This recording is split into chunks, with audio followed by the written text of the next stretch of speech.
This is Dr. August Konkel in his teaching on the books of Chronicles. This is session number 9, Historical Israel.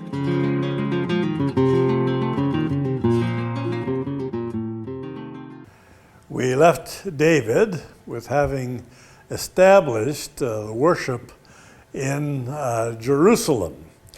We now want to come back to talk about David's kingdom, which the chronicler gives in some unique chapters.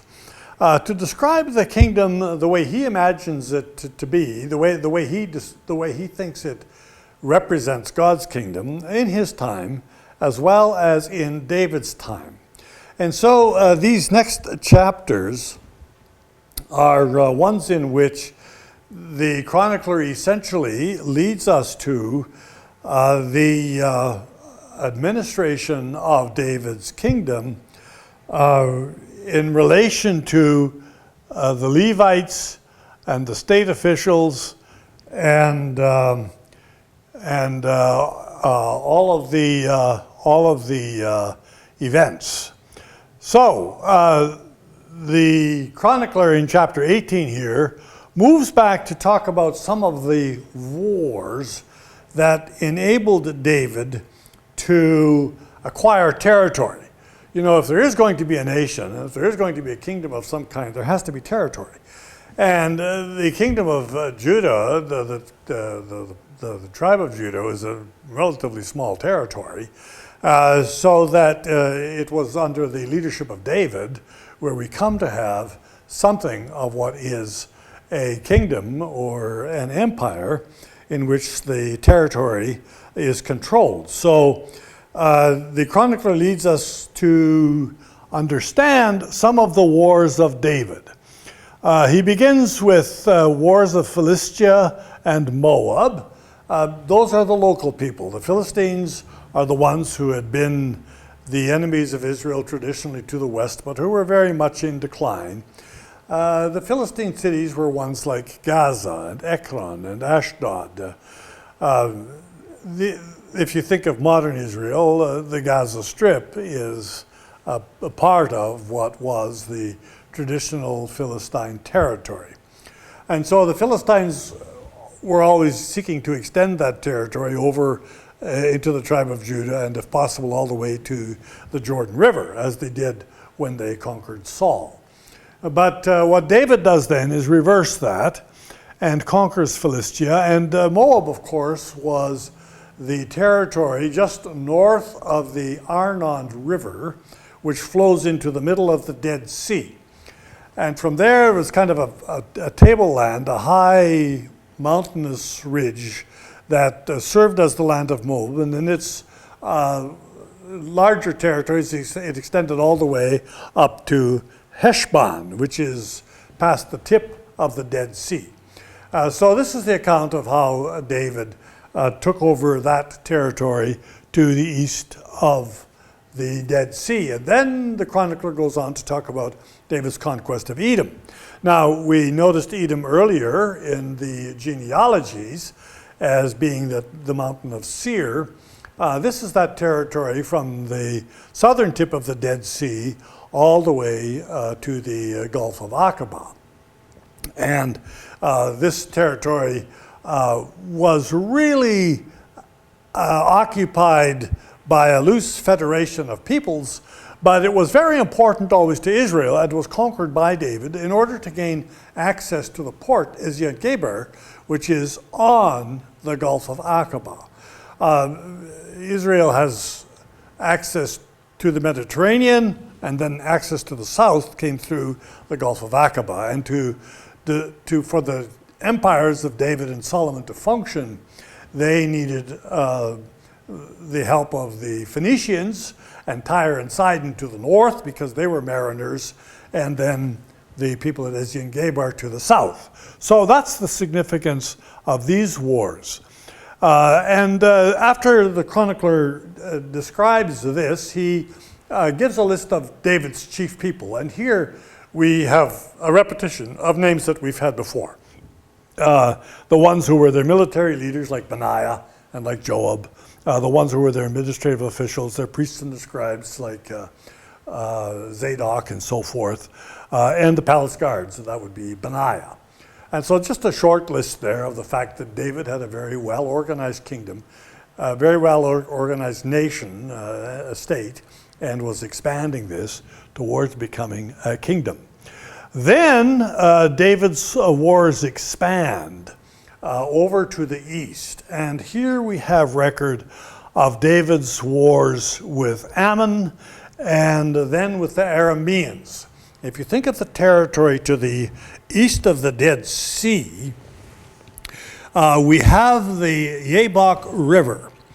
And the Jabbok River is one that flows into the Jordan River in the middle between the Dead Sea and the Sea of Galilee. And the Jabbok River tips down towards the south, as we can see it there, where you have the main city of Rabbah. So this battle is actually quite a famous battle, told in some detail in Samuel, where this people of Ammon, who were over towards the east of the Jabbok River, the Ammonites, were the ones who caused difficulty for David and for his empire. Now, in the book of Samuel, between chapter 10 and chapter 11, there really is a very abrupt transition as to who the Ammonites were and what they were doing. I want to read to you a little portion that has been found in the Samuel of the Dead Sea Scrolls. This portion, without question, came to be omitted by what we call haplography. In other words, the scribe's eye skipped from similar words and letters on one line to similar words and letters several lines below. And in the records of Samuel that we have had up until the discovery of the Dead Sea Scrolls, these verses were unknown. But in the scroll of Samuel, as we have it from the Dead Sea Scrolls, these verses are very much present.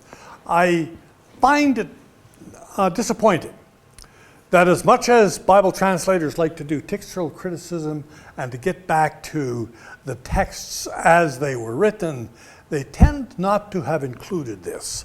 There's actually two translations that do. One is the New Living Translation, and the other one is the Revised Standard Bible. But I think it's a very significant couple of verses, which I'm going to read to you, about the Ammonites. Nahash, king of the Ammonites, had been grievously oppressing the people of Gad and Reuben, who lived east of the Jordan River. Now, we will remember that this was the territory of Reuben, right here, and Gad over here. Now, they were theoretically to the west of the Ammonites, but of course the Ammonites, who lived over here in the main city of Rabbah at the sources of the Jabbok River, were often at war trying to expand their territory. So he gouged out the right eyes of each of the Israelites living there, and he didn't allow anyone to come and to rescue them. Now, war is always gruesome, and it is always brutal. When we read these things about war in the Old Testament, we should be reminded that it really isn't any different in our day.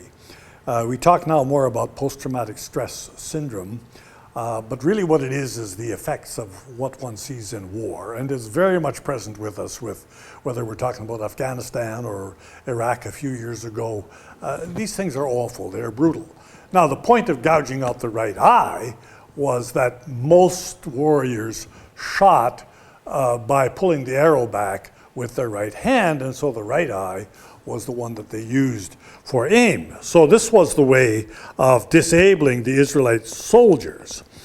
So the Ammonites were warring against the tribes of Reuben and of Gad, and disabling their warriors. In fact, of all the Israelites east of the Jordan, there wasn't a single one whose right eye Nahash had not gouged out.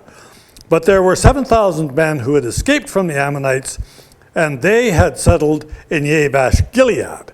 So Jabesh Gilead was a town a little bit to the north, up there in the area of Sukkot, where they had more protection as an Israelite state. And then that's where we get introduced to Nahash, king of the Ammonites, coming and humiliating the Israelite soldiers, which is what the chronicler tells us, and what the book of Samuel also tells us. So that is the background to this particular story of the provocation of Ammon. Now, in this story, as the chronicler tells it, the Ammonites decided that they were no match for the Israelites, and they sought help from the Arameans to the north. And Aram, of course, extended all the way north of the Sea of Galilee, past Damascus, to the area called Aram Zobah. But the chronicler would remind us that because David was faithful, and because God was the one who was fighting for him, this alliance was defeated. So this defeat then ended with the destruction of the Ammonite capital at Rabbah. The chronicler then goes back to tell us something more about other victories over the Philistines, the war in Gezer, which is to the west of Judah, a defeat of the brother of Goliath.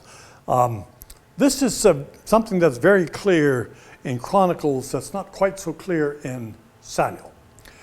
In Samuel, in the narrative, it is David who kills Goliath. But actually, in the account of the heroic soldiers of 2 Samuel chapter 3, it is Elkanah who kills Goliath. Now, the chronicler read these texts in a different way, and there's every reason to think that he was right. That the chronicler read the defeat, the conquest of Elkanah was the brother of Goliath. So I don't know that it was the contradiction that bothered the chronicler. I don't think so, because he leaves contradictions the way they are in his sources, if that's the way that he finds them. He simply interpreted his sources to say that the man that Elkanah defeated was the brother of Goliath. And then there was a war in Gath, and there was the defeat of the giant that the chronicler talks about there.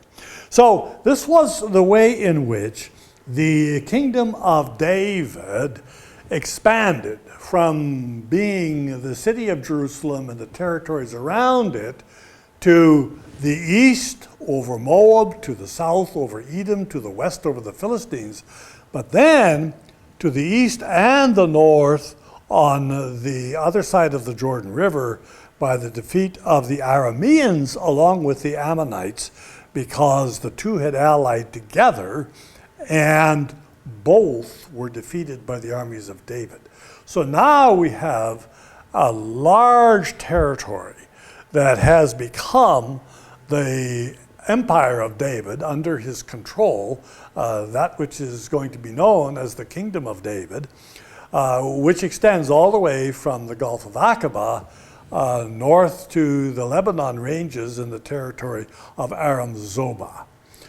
So this now is an area that is not ruled by David as such, so much as it is a territory over which he exercises jurisdiction, he appoints their leaders, and he collects tribute from them.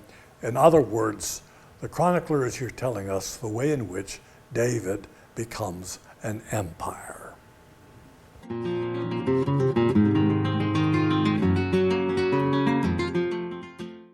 This is Dr. August Konkel in his teaching on the books of Chronicles. This is session number 9, Historical Israel.